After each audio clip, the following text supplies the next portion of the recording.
My name is Hannah, and this is my no-buy year.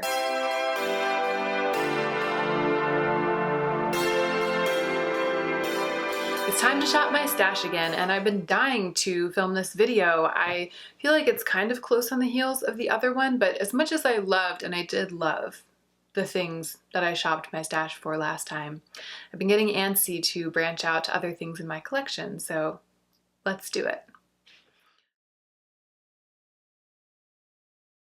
As always, I'm going to let you know my feelings about the things I shopped my stash for last time because I've been using them now for a couple of weeks, and then I'll tell you what I shopped my stash for today. Last time, I shopped my stash for the Wet n Wild Comfort Zone palette, and this was such a joy to use. I really like the old packaging of this, and I picked this up in the drugstore towards the end of 2017 after the new palettes had already been released. And I have to say, a friend, I haven't told you guys this yet, but a friend kindly and lovingly sent me a couple of pieces from the new Wet n Wild collection for my birthday. One of them is one of the new 8-pan palettes. So Comfort Zone, if you were to buy it now, new, it would look like this. It would have the 2 transition shades and it would be in this little diagonal slanted 8-pan palette. And to me, there is just something so appealing about the old setup. I just love the old layout of the Wet n Wild palettes, and I'm sorry that they changed it. I understand that they're trying to update it and they're trying to add transition shades and stuff, but I'm really, really glad that I got my hands on this one because there's a special place in my heart for it because of the shadows, but also because of that old layout. It just is so delicious to me for some reason. Visually, structurally, I love it. I also appreciate the challenge of the fact that this is an all shimmer palette. So the new one has those shades in it, those transition shades to make it easier to do an eye look. But I have had such fun over the past couple of weeks working with this palette, and sometimes I would reach into a different palette and lay down a matte transition or a matte crease.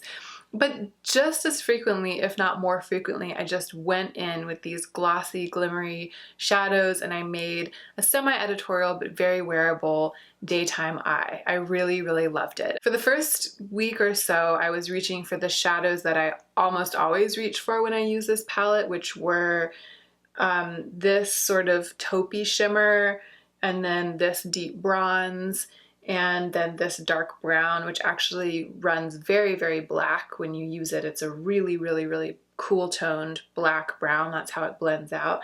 And then occasionally this blue-brown, oh, I touched the wrong one. And then occasionally this blue-brown pigment type of shadow that we all know and love. But as the weeks went on, I was compelled to branch out and I started using this kind of cedar colored shimmer, this green shimmer, and this black, and I ended up with some even more editorial and dramatic looks that I had never gotten out of Comfort Zone before. And one of them was the look that I was wearing for my empties video this month. So if you go look at my empties video and look at the really shimmery green smoky eye that I'm wearing, that was Comfort Zone, and I love that. That was one of my favorite eye looks that I've done in a long time. So I'm super glad that I shopped my stash for Comfort Zone and got to know it even better. I had also shopped my stash for this Nars palette. This is the Unfiltered 2. This is the Unfiltered 1, and this is what it looks like. And boy, did I learn what there was to learn about this palette. Things I did not know before. Here are the negatives, the downsides. This highlighter, it's so gold. And I made a good faith effort. I used it for the first maybe 3 days after I filmed my last Shop My Stash video. And eventually I just had to accept that it doesn't look good on me. It's not that it's exactly dark, it's just you can really see it on my skin. You can really see it, and it shows up as gold in a way that clashes with the look that I usually go for. It just looks like the wrong color highlight for me. I think that's because Unfiltered 1 and Unfiltered 2 are kind of a darker and a lighter palette. And unfortunately for me, these lusher, darker blushes are the ones that I almost always go for. I don't have like pale pink and baby pink blushes in my collection. That is absolutely just not my jam. So I always go for these more rich blushes, but then when they're in palettes, brands usually put the highlights that are better suited to darker skin tones in the palettes with the blushes that I gravitate towards. And the highlight that's in Unfiltered 2, the lighter colored palette, I'm sure would suit me much better, but you can't mix and match with these palettes. So that highlight is not really for me, and it's too bad. Now I own it. If I ever depot this and only keep the ones that work the best for me, that one will go. And the other one that will go will be this kind of bronzer color. If I use a very light hand, I can make that bronzer work, but it's a little bit ashy. It's almost more like a contour for me. It's a little bit cool for me for a bronzer. And I need more of like a rosy champagne to get a bronzed effect that works for my skin. And this is just not that. It's like a bronzer. Maybe on a certain day with a certain kind of makeup it could work.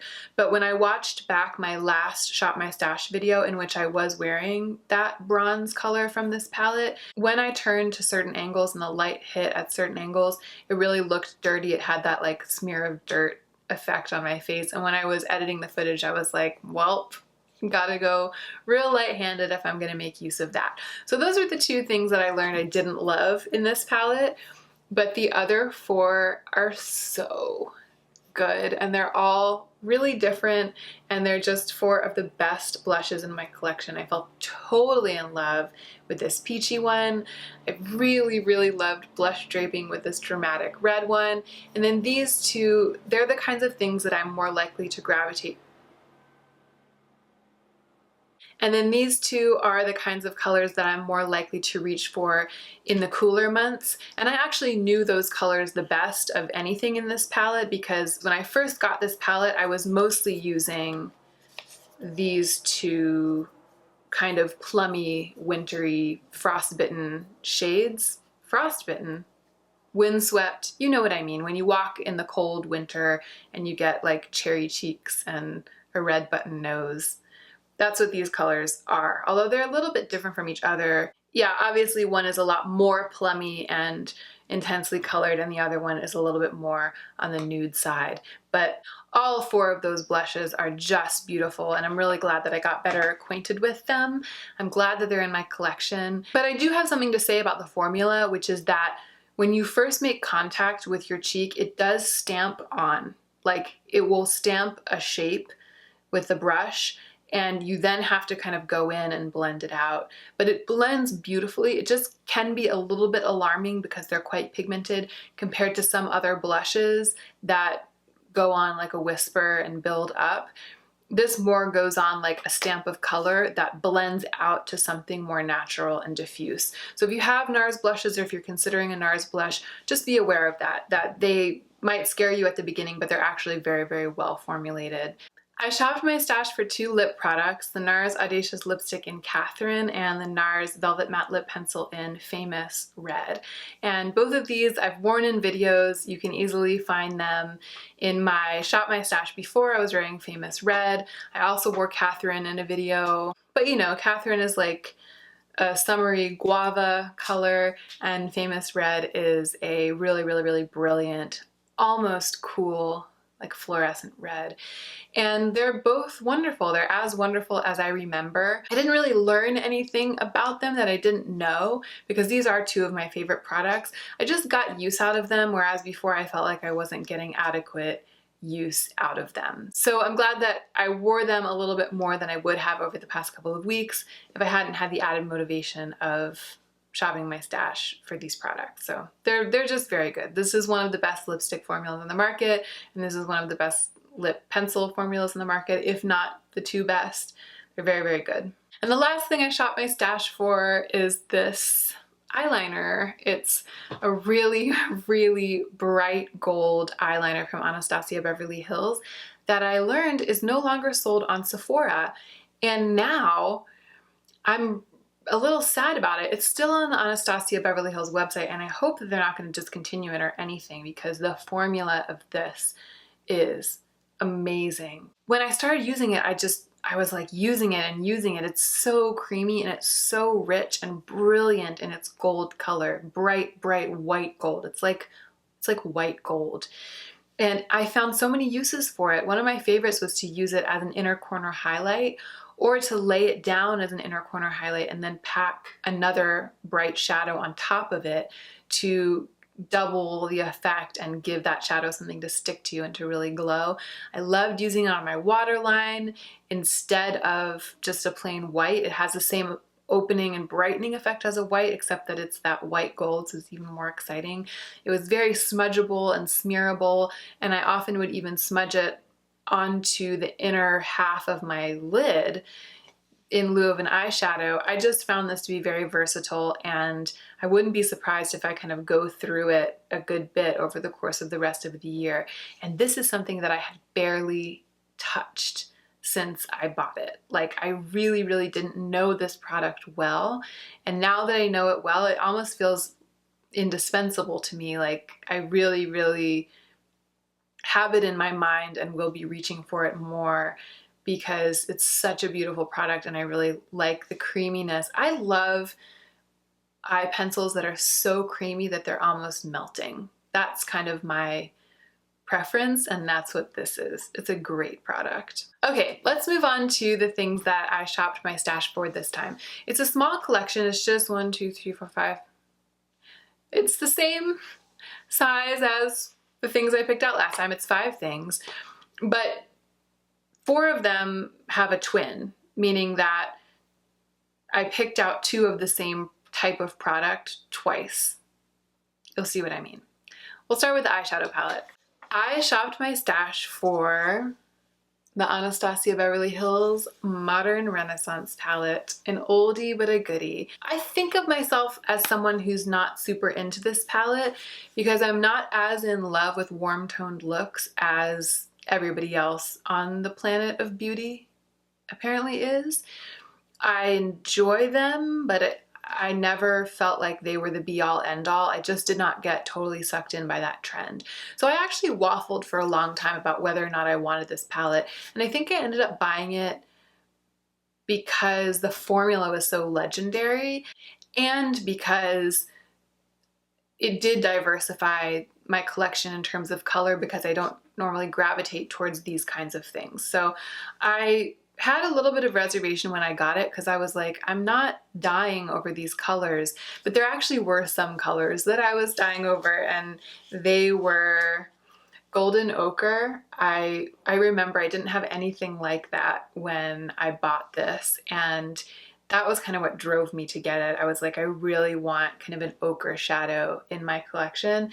Real Gar, which I almost never use. You can see it's almost untouched. I almost never used it, but I basically looked at this color and fell into the pan and got drenched in it in my heart. This is just to say that I'm glad that I bought it. I'm glad that I have it, but it's not the first thing I reach for because it pushes me a little bit outside of my comfort zone when it comes to looks. And I did use this today.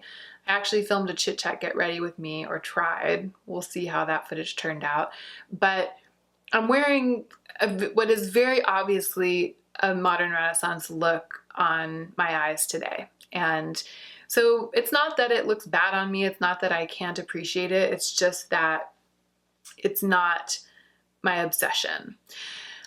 I love, though, the formula of these shadows. And when I really look at the palette, I realize that it's gotten more use than I kind of give it credit for. So Tempera, obviously I've hit pan on. Antique Bronze is one of my favorite shades, and that has a pretty serious dip in it. The 2 shimmers are pretty deeply dipped into. Golden Ochre definitely is. Warm Taupe is a shade that I really love. I sometimes reach for this palette just to grab Warm Taupe, either as an all-over lid shade or as a transition or crease shade. And Buon Fresco, actually, sometimes I use that as a transition too. You can see that I tend to create kind of more mauve and purple looks from this palette than I do red and orange and yellowy looks.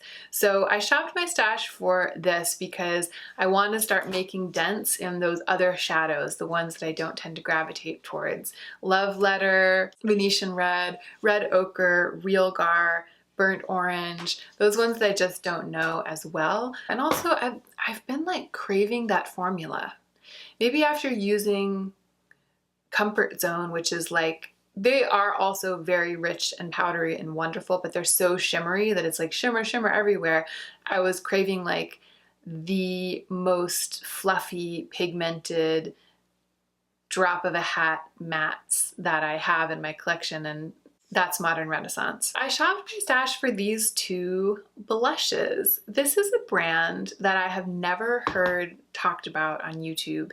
It's kind of a small, high-end organic beauty brand, and it's spelled, I'm gonna hold it up actually so you can see these are so dirty. Everything's dirty. My stuff is always dirty. So you can see how it's spelled, Kjaer Weiss. I think it's probably pronounced in a way that I would never expect. It's like Care Weiss or Car Weiss or something like that. But it looks like Kjaer Weiss. Maybe it's Jair Weiss. These are cream products, and the really cool thing about these is that it's a reusable compact. This is how they open. The lid slides open like this. And there's the product. They're very creamy and beautiful. I'm sure you can't see it because it's, yeah, wow, look at that. It's like a really pretty cream blush. And these little pans are removable. So there's a little hole in the back, and when you finish up the whole product, you can pop the tin out, and then this very sturdy and very beautiful metal compact is empty, and then you can reorder the blush just in the pan and pop it back in, and it's magnetic. So it's a cool system, and they are trying to be eco-friendly. I appreciate the effort to sell luxury packaging that can then be reused, because it's always so disappointing when you buy something that you really cherish because of its beautiful packaging and then you use it up and throw away the beautiful packaging. So this brand is attempting to solve that problem, not by having cheap packaging, but by having luxury packaging that can be reused. It also is reflected in the cost. So these are like very expensive. This is like Glossier for rich ladies. This is like Glossier on steroids.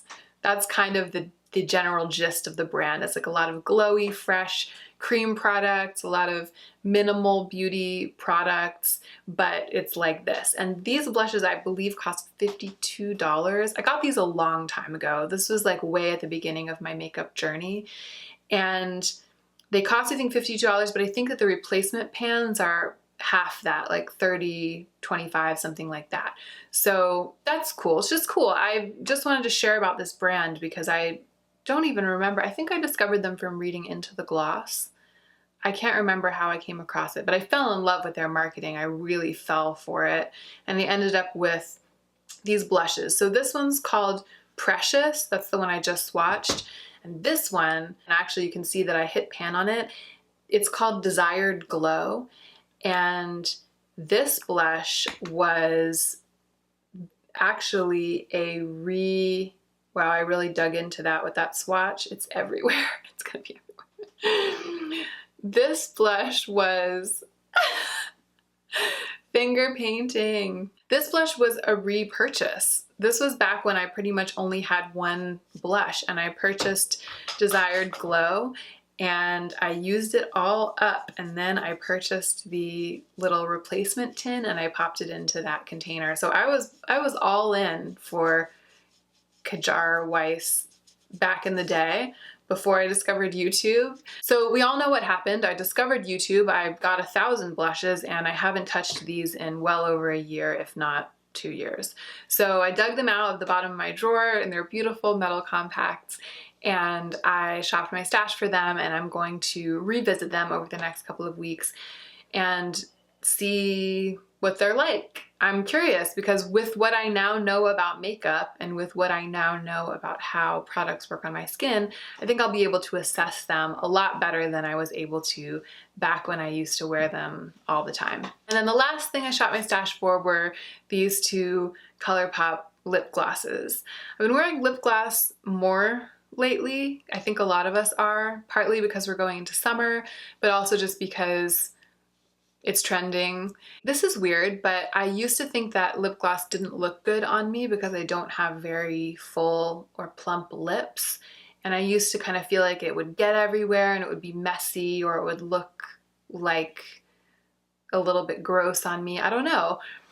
But watching and editing my own YouTube footage, I've realized that lip gloss doesn't look any worse on me than any other lip product. And I'm not saying that I suddenly think it looks amazing or that it makes my lips look amazing or anything like that. It's just that I used to be a little bit of a reluctant lip gloss wearer, and now I'm a little bit more of an enthusiastic lip gloss wearer because I had some delusional idea in my dysmorphic brain that lip gloss made me look like a hot mess. And now I realize that it just looks like lip gloss. Unless you think it makes me look like a hot mess. If you think lip gloss makes me look like a hot mess, let me know. I will appreciate the feedback. Been more into lip gloss lately, but I've only been reaching for the same handful. The Fenty Beauty Gloss Bomb, the Glossier Lip Gloss. That's it. So I decided to grab out some lip glosses that I have in my collection that I'm very unfamiliar with and get to know them better. Fairy Floss, which is kind of an opaque cream beige gloss with a little bit of sparkle in it. I have a feeling this might be a dupe for Marc Jacobs Sugar, but I'm not totally sure. I'll try to find out. And the other one's called Saddle Up.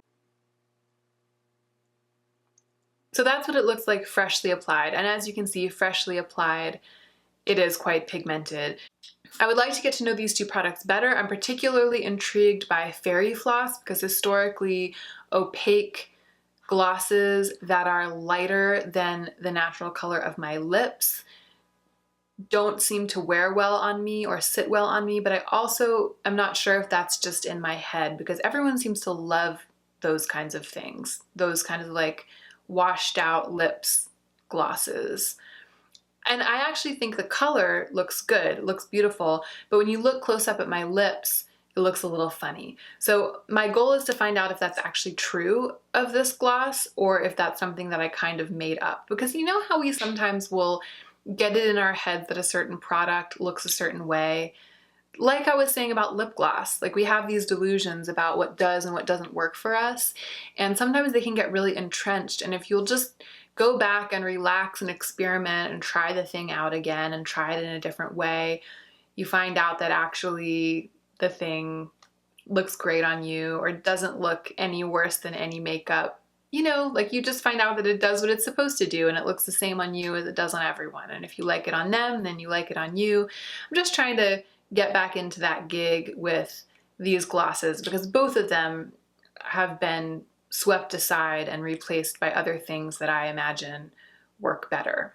So that's it. It's just kind of a tiny little haul from my stash. The Modern Renaissance eyeshadow palette by Anastasia Beverly Hills, these two cream blushes, and these two lip glosses. I think part of the reason that I was a little bit more modest when I shopped my stash this time is that I'm starting to Jones to reach for other things in my collection on a daily basis. Like when it comes to lipsticks, for example, I really love these two products that I shopped my stash for last time, but after a week or two, every morning when I was getting ready, I would look at them and then I would look at the whole rest of my collection. I would be like, oh, I want to pick something. I want to pick something from my collection. And then I'd be like, oh, I should wear one of those because I want to be able to report back to my subscribers and this is what Shop Your Stash is all about, blah, blah, blah. But that feeling like, oh, I want to pick something from my collection. I want to try something else that I haven't worn in a while. That's the feeling I'm trying to foster with this project. That's the feeling I'm trying to embrace. I'm not trying to stifle that feeling. So I feel like Shop My Stash has kind of reignited that feeling. Something about the restriction of the small collection of pieces on my vanity makes me want to go for other things in my collection. I'm willing to give in to that desire. I'm ready to give myself a little bit more flexibility. So that was why I just picked this one shadow palette and then these blushes and then these lip glosses, because I'm going to see what I come up with outside of the parameters of this Shop My Stash over the course of the next couple weeks. That is it. Thank you so much for watching me shop my stash. I hope you enjoyed it. If you are shopping your stash for anything right now, let me know what that is. Put it in the comment section down below. I would love to hear from you. And whatever you have on your plate this week, don't forget to take a little extra time to pamper yourself so that you can be the most effective version of yourself as you do your work in the world.